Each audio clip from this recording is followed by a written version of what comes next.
വന്നപ്പോ പെട്ടെന്ന് തന്നെ പോലീസുകാരെല്ലാം പറഞ്ഞ് സ്ട്രെച്ചറൊക്കെ എടുത്ത് പെട്ടെന്ന് ഇടന്ന് പറഞ്ഞ് സ്ട്രെച്ചറൊക്കെ എടുത്ത് കൊടുത്തു വിട്ട്. അപ്പം അകത്ത് അവന്റെ കൂട്ടുകാരനും കൂടെ ഉണ്ടായിരുന്നു. അപ്പൊ അവനും കൂടെ അകത്ത് കയറി പോയി. അകത്ത് കയറിപ്പോ എടാ ഇങ്ങനെയാണ് കാര്യമെന്ന് പറഞ്ഞ് അപ്പൊ പെട്ടെന്ന് തന്നെ വണ്ടിയൊക്കെ വളച്ചിട്ട് അവന്റെ ഉമ്മയെ ആദ്യം കയറ്റി.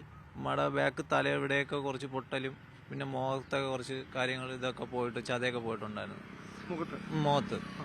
അപ്പൊ തന്നെ ഉമ്മ എടുത്ത് കയറ്റി. അപ്പം ഇവിടെ കൊണ്ടുപോയപ്പോ അവന്റെ ഉമ്മ നമ്മളെ ബാക്കിരുന്ന ആളിന്റെ കൈ തന്നെ അവന്റെ ഉമ്മ മുറുകെ പിടിച്ചിരുന്നു.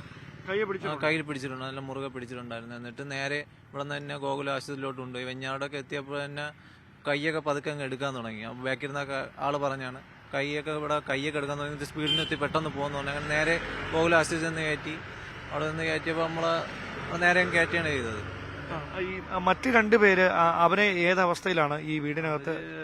മറ്റേ എന്നിട്ട് ഞാൻ വിളിച്ചായിരുന്നു, അങ്ങ് ചെന്നിട്ട് വിളിച്ചായിരുന്നു. ബാക്കി അപ്പൊ ആംബുലൻസ് ഒന്നും വന്നില്ല. നമ്മൾ ഇവിടെ എന്റെ കൂട്ടുകാരൻ തന്നെ അരുൺ എന്ന് പറയുന്ന അവൻ 2-3 ആംബുലൻസ് കൂടെ വിളിച്ചിട്ട് അവൻ പറഞ്ഞാടാ ബാക്കി രണ്ടുപേരും ഡെത്തായി കിടക്കുക എന്ന് പറഞ്ഞു. അല്ല, എന്താ സംഭവിച്ചതാണ്? അതായത് എങ്ങനെ സംഭവിച്ചതാണ് ഇത്? കൃത്യം എങ്ങനെയാണ് നടത്തിയെന്നുള്ള എന്തെങ്കിലും സൂചന ആദ്യം ഈ കണ്ട ആർക്കെങ്കിലും മനസ്സിലായിരുന്നു? എന്ന് പറഞ്ഞാൽ കുത്തിക്കൊല്ലപ്പെടുത്തിയതാണോ അതോ ചിറ്റിയിൽ വെച്ച് എന്തോ നല്ല ഇത് വെച്ച് അടിച്ചിട്ടുണ്ട്. കാരണം മുഖത്ത് നല്ലൊരു കുഴിയുണ്ട് എല്ലാവരുടെ.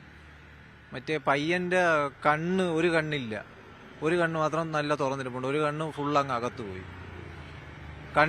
രണ്ട് കണ്ണും തുറന്നിരിപ്പുണ്ടെങ്കിൽ ഒരു കണ്ണിന്റെ അകത്ത് ഒന്നും കാണാനില്ല, മൊത്തമൊക്കെ അങ്ങ് അകത്ത് പോയി. അങ്ങനെയാണ് ഇരിക്കുന്നത് മറ്റേ പയ്യന്റെ. മറ്റേ പെണ്ണിന്റെ നെറ്റിയിലും കവിളിലുമായിട്ടാണ് നല്ലൊരു കുഴിയുണ്ട്.